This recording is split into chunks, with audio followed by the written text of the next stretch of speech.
in the fourth paragraph of Pri Etz Chayim, Gate of Passover. 1, fourth paragraph.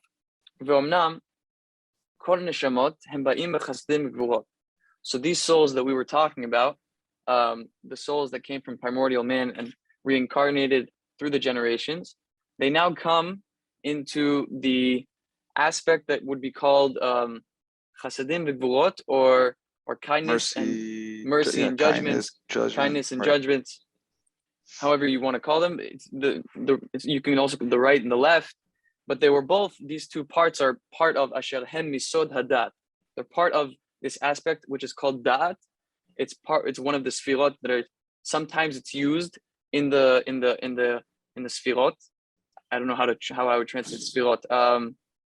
Why don't we just say that, because in the next few words there it says basically asher shem talui mitziat hazivug.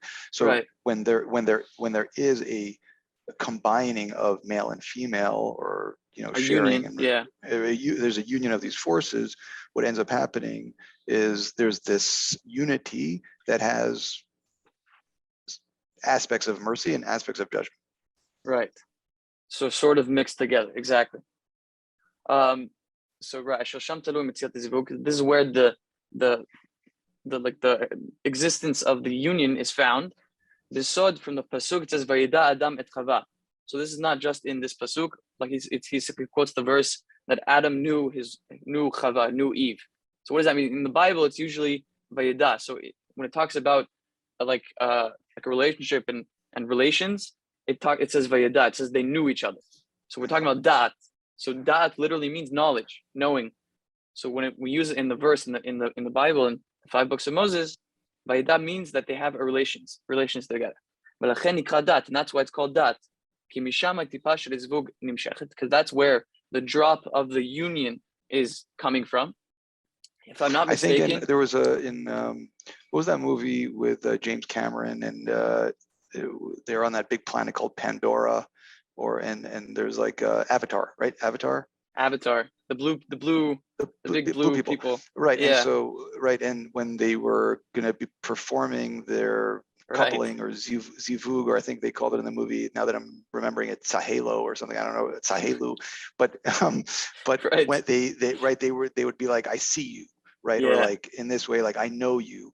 Exactly. And so there's obviously probably a lot of deep stuff in terms of like lahavdil, why like it's knowledge, lahavdil, of course lahavdil, but why knowledge is related to intimacy, a relationship. It's related to like each other on a deeper level. At least that's how it looks like.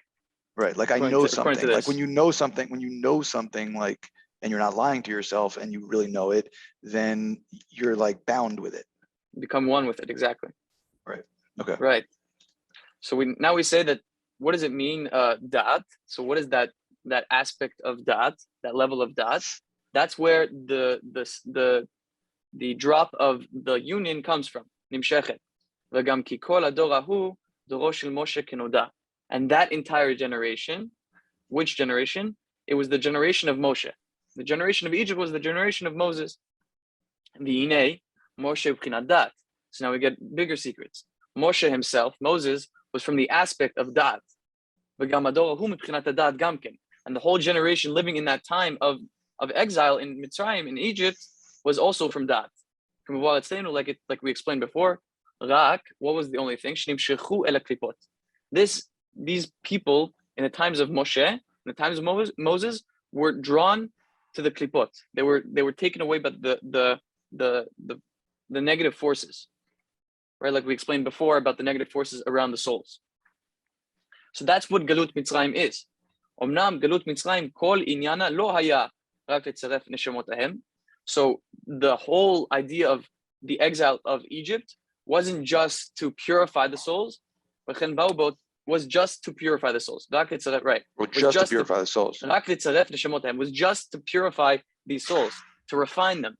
So the purpose of the whole thing, the whole purpose of Pesach, the whole purpose of all of this stuff, if you want to like one generalization to keep in mind, is just to refine ourselves, to refine our souls, exactly. Our souls. Okay. So, but like, why? Why did they have to suffer so much? Because if we remember, they were the reincarnation of these past generations who did all these sins. So how are they supposed to correct these sins?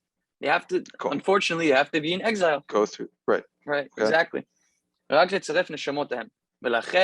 therefore, they came to this big exile, the exile of Egypt. Their lives became bitter with work, hard work, and chomer, it says materials, like physicality and bricks, just like the physicality and the bricks that they used to do in their past reincarnations. In the Dora Plaga, the generation of the tower. The Tower of Babel was like a reflection of their selfishness, and here they're doing the same activity, being forced, I guess, to do the same activity in terms of building something. But now they're suffering. Actually, cleanse that level of selfishness. So, like, some people think that suffering is the whole point of being Jewish is to suffer more. I gotta suffer, but like, when you think of it as suffering, it becomes suffering. When you think of it as purifying your soul, it doesn't become suffering. You're cleansing yourself because of the past things you did. Unfortunately, you did a few bad things. So you got to purify yourself to become clean, to get out and get the. And even if you think you didn't do some bad things, or even if you don't see a relationship between your soul and prior generations, let's say that's difficult. Just at a very simple level, the purification of your soul. What does that mean? Right? It's that the aspect of selfishness is being cleansed. So I think we can all agree that we've got a little bit of a selfishness. I don't want to speak for you, but like it's so we're going to this holiday. We're going to this amazing holiday. We're eating some crackers. We're eating some stuff. We're drinking some wine. But what's the overarching concept is that we're actually somehow through this technology of Pesach, we are becoming less selfish. I love that. Amazing thing. Becoming less selfish. Yes. Right. Removing that negative force around our souls. Right. Yeah. I love that.